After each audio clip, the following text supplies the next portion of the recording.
नाम शबनम है।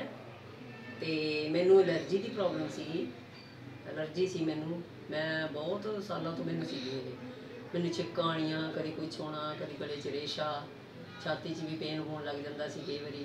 हरेक नूं दिखाया, हरेक डॉक्टर नूं दिखाया।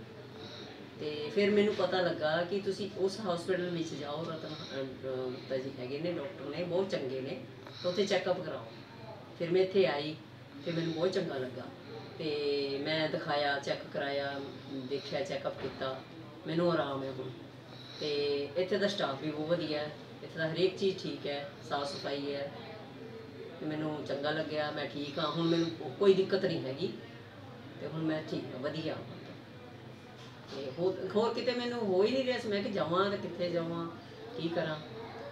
तो फिर मैनू इन्हां दा डॉक्टर साहब का धन्नवाद करना चाहनी हाँ, फिर इत्थे मैनू आराम मिलिया, हुण मैं ठीक हाँ।